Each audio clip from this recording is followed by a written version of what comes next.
everyone, I'm Dr. Smriti Nayak. I'm a gynecologist and infertility specialist at Aster RV Hospitals in JP Nagar, Bangalore. When given a choice between going for a frozen embryo transfer or a fresh embryo transfer, it is recommended to go for a frozen embryo transfer. A fresh embryo transfer is done in the same cycle as the pickup, where the oocytes are retrieved.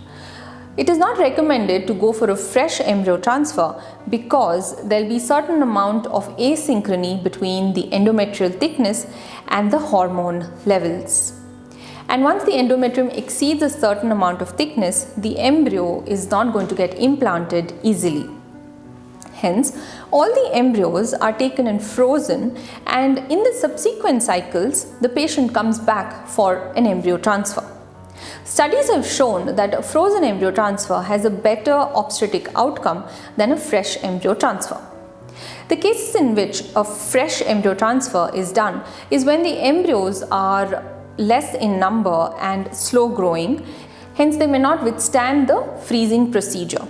But freezing embryos is actually a good way to know how is the embryo quality, because the best embryos are the ones which withstand this freezing temperature of around minus 200 degrees, and when they get thawed, they actually yield the best grade of embryos. Day 3 or day 5 embryos.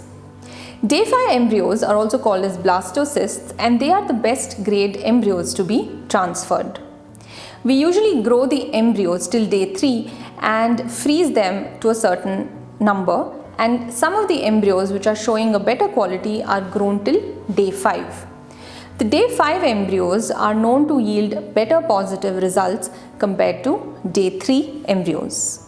The number of embryos which get transferred is totally dependent on the patient. Usually we do 2 embryo transfers because the success rate depends on at least 1 embryo going and getting implanted. Having said that, the risk of multiple pregnancy will always be there, even if it is a single embryo transfer, because a single embryo can split and become a twin pregnancy as well.